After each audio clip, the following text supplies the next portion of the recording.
If you're spending more on chicken feed than you're making on eggs, this might be the most important 12 minutes you watch this year. Feed costs have tripled since 2020. For most backyard farmers, 70% of everything you spend goes straight into that bag.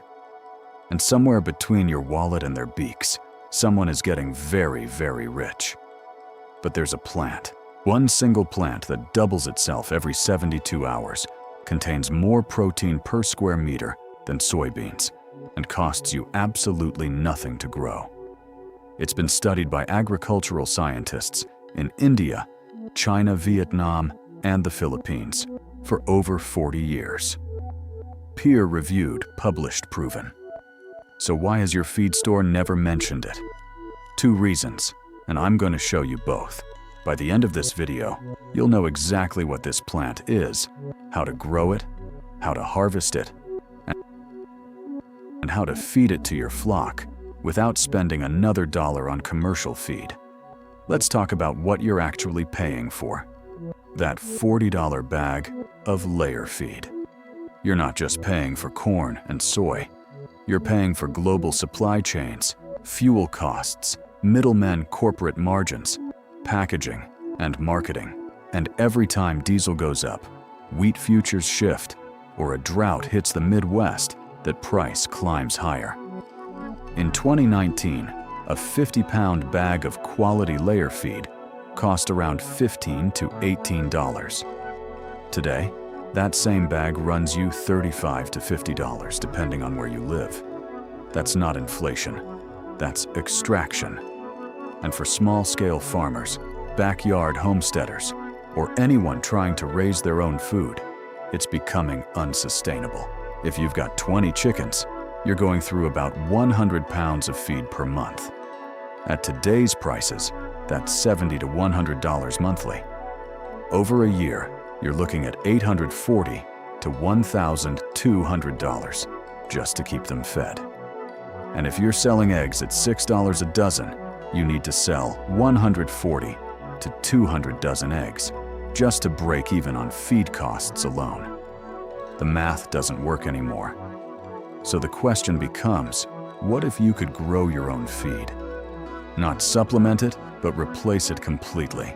What if you could do it in a space smaller than a kiddie pool, with no soil, no fertilizer, no pesticides, and have more protein per harvest than anything you could buy? That plant exists. It's called azolla. And if you've never heard of it, you're not alone. Azolla is a tiny floating aquatic fern that grows so fast it can double its biomass every 2 to 3 days under the right conditions. It's been used as animal feed and green fertilizer in Asia for over 1,000 years. But in the West, it's almost completely unknown. Here's what makes it remarkable. Azolla contains between 25 and 35% crude protein on a dry weight basis. For comparison, commercial layer feed typically contains 16 to 18% protein. Soybean meal, the gold standard of plant-based protein, hovers around 44%, but requires industrial farming, synthetic fertilizers, and massive land use. Azolla requires none of that. It grows in still or slow-moving fresh water. It needs no soil. It fixes nitrogen from the air through a symbiotic relationship with the cyanobacterium that lives inside its leaves. That means it fertilizes itself. It doubles in mass every 3 to 5 days depending on temperature and sunlight. 1 square meter of water surface can produce 10 to 15 kilograms of fresh azolla per month. That's 22 to 33 pounds from 1 square meter. And it's not just protein. Azolla contains essential amino acids, beta-carotene, calcium, phosphorus, iron, and vitamins B, 12, and K. Chickens fed fresh azolla show improved egg production, better yolk, color, stronger immune response, and healthier feather quality. This isn't theory. This is documented. Let me give you the science. In 1987, researchers at Tamil Nadu Agricultural University in India conducted feeding trials with broiler chickens. They replaced up to 25% of the conventional feed ration with fresh azolla. The result was no difference in growth rate, but significantly lower feed costs. The study was published in the Indian Journal of Poultry Science.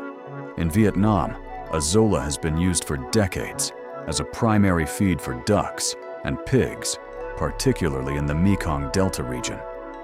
The Vietnamese government even promoted azolla cultivation in the 1990s as part of rural development programs. Farmers there grow it in small ponds alongside rice paddies and harvest it daily to feed livestock. A 2009 study from the University of the Philippines, Los Banos, tested azolla as a feed replacement for laying hens. Birds fed a diet containing 10 to 15%.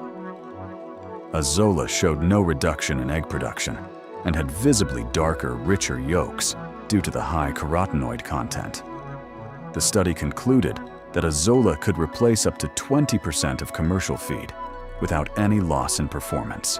In China, azolla has been cultivated for over 1,000 years, primarily as a green manure for rice fields, but also as supplemental livestock feed. The Chinese Academy of Agricultural Sciences published multiple papers in the 1980s and 1990s, documenting its nutritional profile and viability as animal feed. This isn't experimental. This is old knowledge that modern feed systems had every reason to ignore. Because the moment you understand a plant like this, the whole business model starts to crack. And once you see that, the next question becomes unavoidable.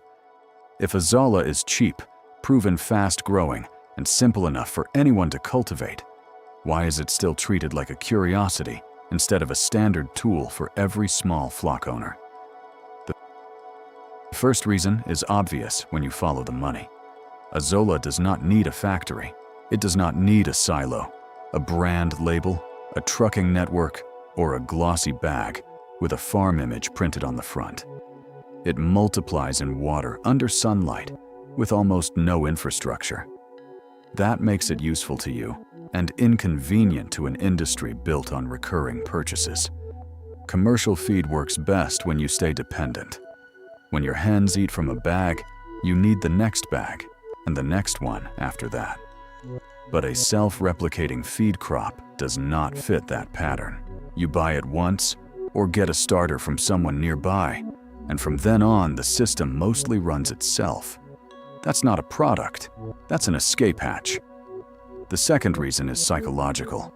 Most people have been taught to think of feed as something manufactured somewhere else by experts in distant facilities. We have been conditioned to believe nutrition only becomes real when it is pelletized, branded, and sold through a store. So when a tiny floating fern offers a different answer, it sounds too simple to be trusted. But simplicity is not the same as weakness.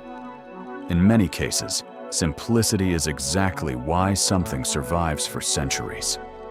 Farmers kept using azolla because it worked before marketing departments, before input dependency, before backyard keepers forgot they could produce more than eggs. They kept using it because it gave them leverage. Now let me show you what that looks like in practice, because this is the part where most people expect complexity, and there really isn't much. To grow azolla, you do not need a greenhouse pump's expensive liners, hydroponic towers, or any advanced equipment. You need shallow water, a starter culture, some light, and a little attention. That's it. The easiest setup is a shallow container placed where it gets morning sun and some afternoon shade. A plastic kiddie pool works, a cement trough works, a cut open barrel works, an old bathtub works. Even a heavy-duty tarp stretched into a wooden frame can work if it holds water safely. The goal is surface area more than depth. Azolla spreads across the top so wide and shallow is better than deep and narrow. Aim for about 4 to 8 inches of water. Deeper than that is not usually necessary. If the container is in full harsh sun all day and your climate is hot, partial shade helps keep the culture from stressing. If your climate is cooler, more direct light may help speed growth. Azolla likes balance. Too much heat can redden it and slow it down. Too little light can thin it out. When you fill the container, use fresh water that is not heavily chlorinated if possible. Rainwater is excellent. Pond water can work. Tap water is fine in many places if you let it sit first. The cleaner and calmer the water, the easier the culture establishes. You do not want a strong current. Azolla is not built for turbulence. It wants to float, spread, and quietly multiply. Once your starter culture is added, resist the urge to overmanage it. This is where beginners often make mistakes. They treat azolla like a fragile lab specimen, when in reality it is a vigorous farm ally. What it needs most is stable conditions. Give it time to cover the surface. Once it forms a dense mat growth, becomes easier to maintain and harvest. Now let's talk nutrients, because this is the one part people oversimplify. Azolla can fix nitrogen, which is remarkable, but it still needs access to other minerals, especially phosphorus. If growth stalls, pale color appears, or the mat starts thinning, the issue is often not that azolla is impossible to grow. It's usually that the water is too nutrient poor. A small amount of compost tea can help. A little diluted manure tea can help. Some growers use a pinch of mineral-rich soil wrapped in cloth and dipped into the water, just enough to slowly release trace elements without muddying the whole container.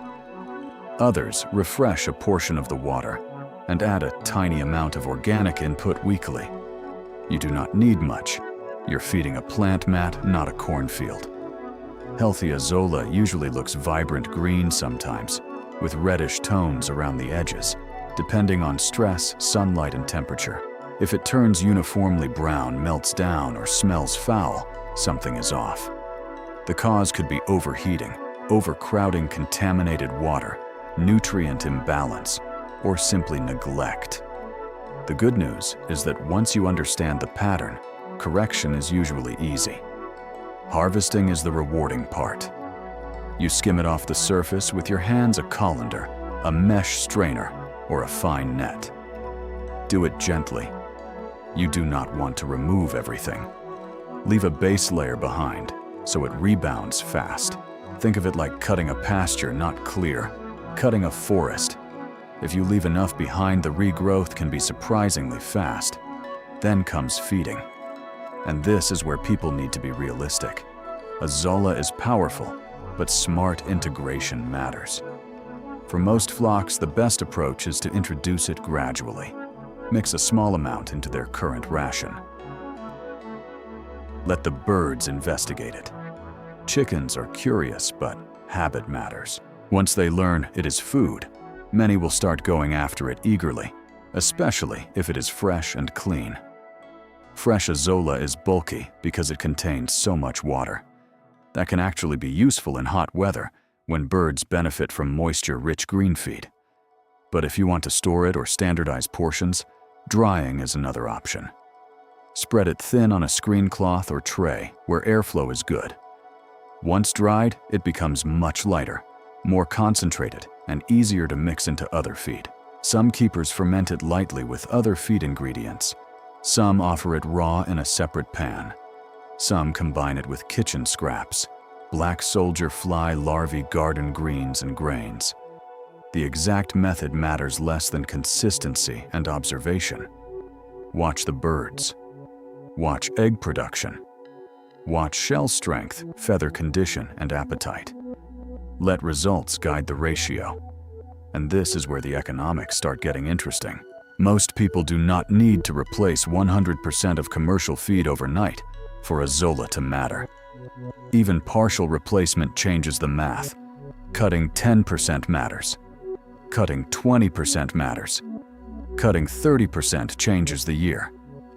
Once you stop thinking in absolutes and start thinking in margins, the value becomes obvious. Let's say your flock burns through feed, month after month, with no relief. Now imagine that one corner of your yard starts producing a daily green protein supplement. Not once, not seasonally, repeatedly. The cost of that supplement after setup is almost nothing compared to a purchased ration. Over time, the savings compound. The flock keeps eating, the bills stop climbing as fast, and the system becomes more resilient. But the bigger shift is not the money. The bigger shift is what happens in your mind when you realize feed does not have to arrive from outside your property. Because once you grow one input yourself, you start questioning all the others. You start seeing weeds as forage, kitchen scraps as nutrients, insects as protein, water surfaces as productive space. Dependency begins to look less like necessity and more like design. That's why people get excited when they first succeed with azolla. Not because a floating fern is glamorous. It isn't. It looks humble, almost unimpressive. But behind that small green mat is a completely different logic of farming. One where biology does more work than industry. One where sunlight does more than your wallet. One where your role shifts from buyer to cultivator. And yes, there are limits. Cold weather can slow it down or stop it. Some climates need seasonal protection. Some setups fail the first time because the water gets too hot, the nutrients run out, or the starter culture was weak. Some chicken keepers discover their birds need a slower introduction than expected. None of that changes the core fact that the system is accessible, repairable, and worth learning. Because compare those problems to the alternative. The alternative is permanent exposure to rising feed costs, global commodity swings, transport problems, corporate pricing, and ingredient quality you cannot control. With azolla, at least some of the solution is back in your hands. You can expand it, split it, share it, restart it, improve it. That matters more than perfection. There are already small farmers doing exactly that. They are growing it in tubs behind coops, in lined trenches, beside gardens, in ponds, near duck runs, in containers that cost less than a single month of commercial feed. They are not waiting for permission from the feed aisle. They are running the experiment themselves and discovering that old methods still work when modern systems start failing. And once that happens, the conversation changes. It is no longer, can this plant do anything? The question becomes, how much of your system are you willing to redesign once you know this option exists? Because the answer will be different for every flock, every climate, every keeper. But almost nobody regrets producing more of their own inputs. So if you're looking at your birds and wondering how much longer the numbers make sense, start here. Start small. Build one shallow pond. Find a starter culture. Learn the rhythm. Watch what happens over 2 weeks, then 4, then 8. Measure your harvests. Measure your feed use. Let evidence, not habit, decide what stays in your routine. Because this is how real independence usually begins. Not with a dramatic revolution. With one practical system that works. One repeatable process. One forgotten piece of knowledge reintroduced into daily life. And from there, momentum builds. The truth is, nobody is coming to lower your feed bill for you. No corporation is going to hand you a method that makes its own margins weaker. No store is going to push the solution that reduces how often you return. If you want a different result, you have to build a different loop. Azolla is one of those loops. Small, quiet, powerful. And once you see it for what it is, a renewable feed crop hiding in plain sight, it becomes hard to unsee. A free plant, fast growth, useful nutrition, centuries of proof. The only thing more surprising than how well it works is how rarely anyone mentions it. So grow some. Test it honestly. See what your flock does. See what your budget does. See what changes when a feed source starts doubling itself instead of draining your bank account. Because the knowledge that gives ordinary people leverage is rarely the knowledge being advertised. But it still works. And now you know where to start.